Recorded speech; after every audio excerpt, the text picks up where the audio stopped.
안녕하세요. 물표TV 말맞군입니다. 그리피스가 일식에서 가츠를 죽이지 않고 캐스커에게 범한 이유. 우리가 알고 있는 그리피스의 과거부터 먼저 살펴보자면 소년 시절 그리피스의 성장 배경은 그의 놀이터가 도심 뒷골목에서 놀던 아이로 서민들 사이에서도 그렇게 부자는 아니었던 평범한 아이로 보여지며, 그리피스는 미들랜드 튜더의 100년 전쟁 한가운데서 태어났고 사회적 상황이 불안정했다고 생각을 합니다. 중세 유럽의 도심을 모델로 한 베르세르크 세계관에 따르면 상하수도가 없었으며 배설물은 2층 창문으로 던져졌습니다. 열악한 위생 상태였고 전쟁의 결과로 먹을 것이 없을 때가 많았을 것입니다. 그런 그리피스는 뒷골목에서 바라본 성을 동경했습니다. 그는 결국 자신의 나라를 갖게 될 꿈을 꾸었습니다. 하지만 그는 귀족이 아닌 그저 평범한 서민으로 태어나 전쟁 속에 살아남기 위해서는 무엇이든 해야 하는 상황에서 그리피스가 살아남는 가장 효율적인 방법은 매춘이었습니다. 남다른 미모를 자랑하기 때문에 베르세르크 7권에서 매단 견습생들이 죽은 후 그는 자신이 할 수 있는 유일한 일은 자신의 꿈을 쫓다가 죽은 친구들을 위해 계속 이기는 것이라 생각을 했습니다. 그리피스는 더욱 성공을 위해 돈이 필요했기 때문에 자신의 몸을 개논에게 팔았습니다.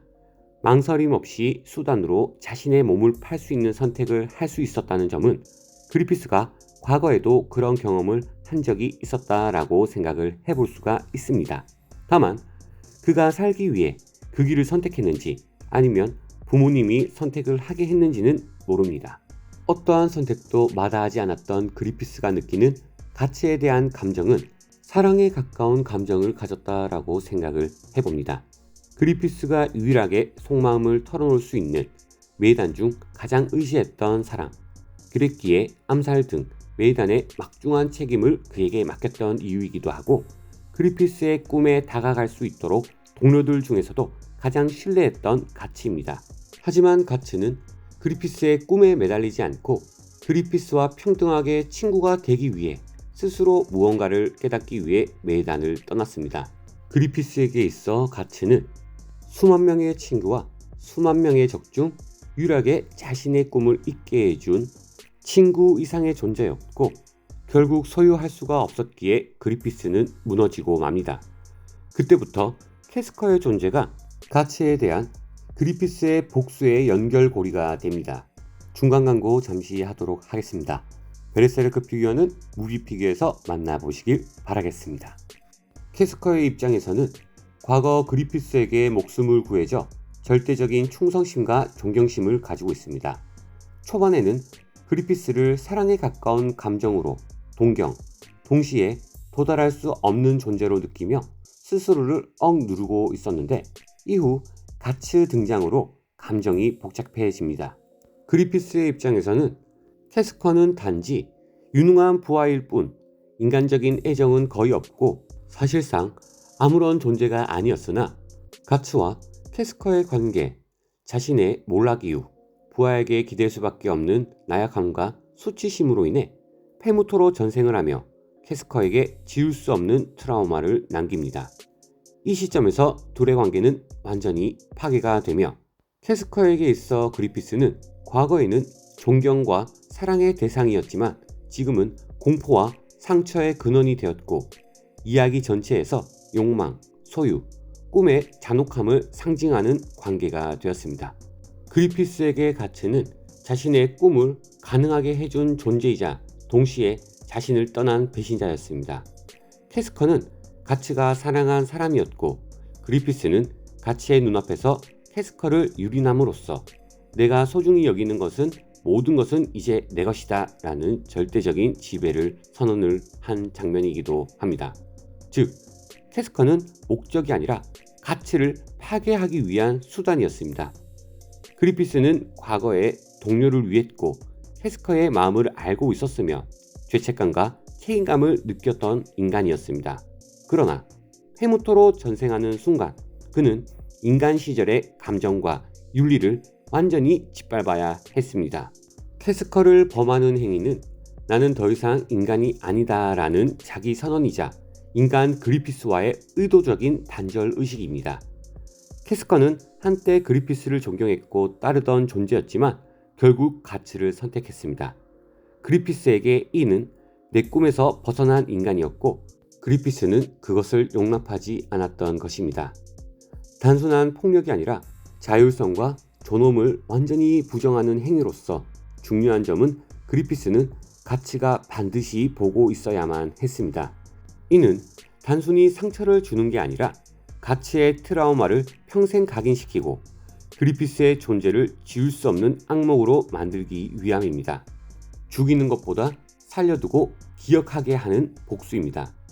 이 장면은 이야기 구조상으로도 페무토라는 존재의 완전한 탄생, 악마로서의 첫 의지적 선택을 상징합니다. 그리피스가 캐스커를 범한 이유가 단순히 성욕, 사랑, 순간적인 광기가 아니라 가츠를 파괴하기 위한 의식적인 폭력이었기 때문에 그래서 더욱 잔혹하고 의미가 무겁습니다. 미우라 켄타로 작가가 이 장면을 넣은 작가적 의도는 충격을 주기 위한 자극이 아니라 작품 전체의 주제와 구조를 완성하기 위한 필연적인 장면에 가깝습니다. 핵심 의도를 정리하면 다음과 같습니다. 미우라는 베르세르크에서 일관되게 악은 환경의 산물인가 스스로의 선택인가를 묻습니다.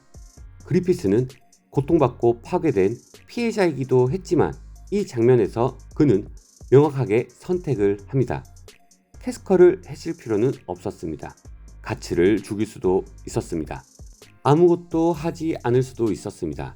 그럼에도 가장 잔혹한 선택을 했다는 점에서 그리피스의 신념을 알 수 있는 대목이기도 합니다. 나는 내 꿈을 위해 타인을 이용한다. 친구란 존재는 꿈을 짓밟는 자가 있다면 설령 자신이라도 죽을 각오로 싸울 수 있는 자. 미우라 켄타로 작가는 이 사상을 전쟁, 정치, 배신으로 점진적으로 보여주다가 마침내 그리피스의 사상이 논리적으로 보여진 장면입니다. 미우라 켄타로 작가는 가츠를 정의로운 복수자, 전형적인 다크 히어로로 만들 생각이 없었습니다. 이 장면 이후에 가츠의 싸움은 세계 구원이 아니라 증오 때문에 살아남는 인간의 몸부림이 됩니다. 작가는 이를 통해 고통이 인간을 얼마나 비틀 수 있는가를 끝까지 보여주려 했는 것 같습니다. 아이러니하게도 미우라는 이 장면을 통해 캐스커를 잊지 않는 존재로 만들어 버렸습니다. 단순히 죽었다면 비극적인 추억이 됐을 테고 정신이 파괴된 채 살아남았기에 이 이야기가 상처로 계속 남아있는 것이죠. 캐스커의 상실은 가츠의 분노를 유지를 시키고 독자에게 이 비극은 끝나지 않았다라는 감각을 줍니다. 이는 독자에게 불편함을 강요함으로써 폭력의 결과를 소비하지 못하게 만드는 장치입니다. 미우라 켄타로 작가는 인터뷰에서 종종 판타지가 현실의 잔혹함을 미화하는 방식을 경계했습니다. 그래서 그는 마법이 있어도 고통은 사라지지 않고 영웅이 있어도 상처는 남으며 악을 물리쳐도 트라우마는 치유되지 않는 세계를 그립니다. 이 장면이 바로 그 철학의 정점입니다. 아무리 장엄한 서사도 인간의 상처를 지어주지 못한다.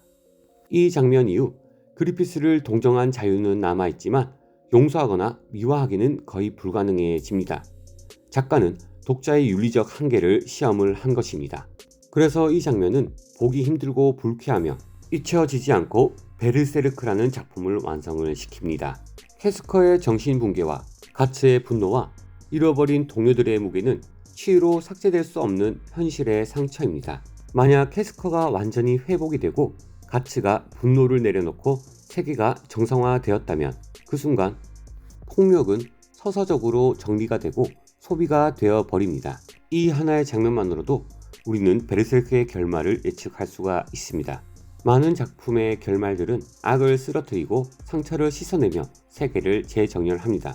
하지만 미우라 작가가 중요하게 본 것은 행복한 결말이 아니라 무너지지 않는 인간의 태도입니다. 가츠는 구원받지 못했지만 포기하지 않았고 증오에 잠식되지 않으려 애를 씁니다. 이것이 미우라가 그린 유일한 구원입니다. 고통이 있어도 인간은 인간으로 남을 수 있는가? 그리피스가 캐스커를 범한 이 장면이 모든 이야기의 근원이라 할 수가 있고 이로 인해 작가의 의도, 후의 방향성을 알 수 있게 되는 것입니다. 여러분의 생각은 어떠신지 댓글 남겨주시면 감사드리겠습니다.